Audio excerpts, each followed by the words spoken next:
of Lord Chaitanya book.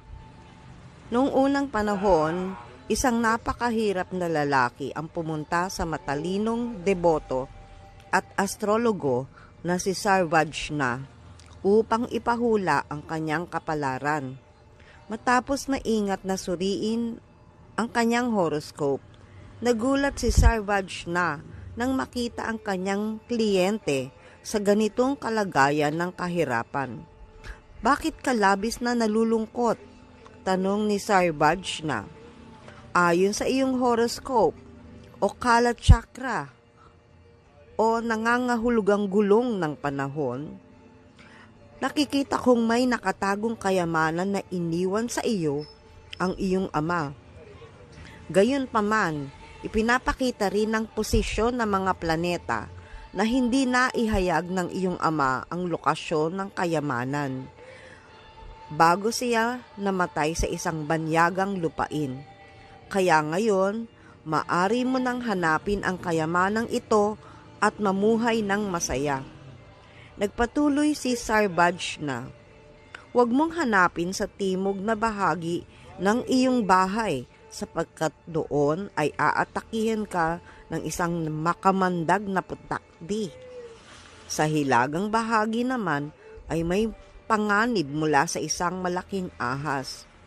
Ang paghahanap sa kanluran ay magiging walang kabuluhan sapagkat doon ay may isang yaksha o isang masamang espiritu na nag-aabang. Ang swerte ay darating lamang sa iyo kung maghahanap ka sa silangang bahagi ng iyong bahay."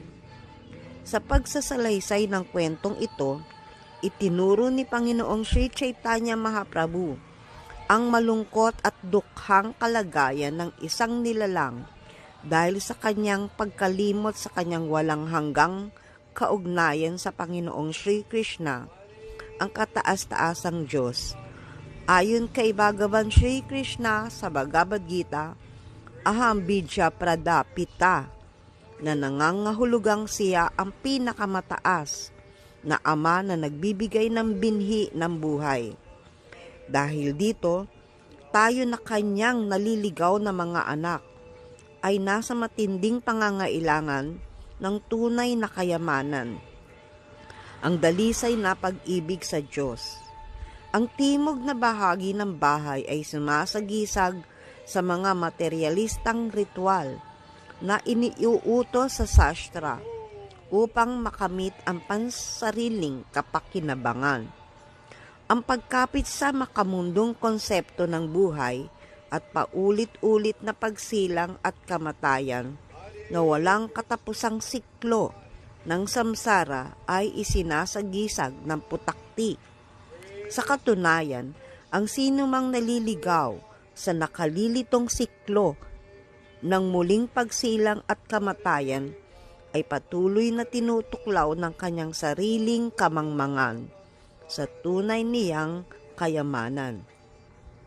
Ang matalinong astrologong si Sarvajna ay nagbigay ng payo na isang mahirap na tao na hukayin ang matagal nang nawawalang kayamanan sa silangang bahagi kung saan sumisikat ang araw.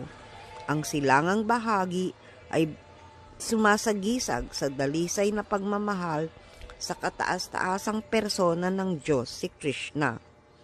Ang napakahalagang kayamanan ng Krishna Prema ay natutuklasan kapag napagtanto natin ang ating natutulog na personal na relasyon sa Panginoon.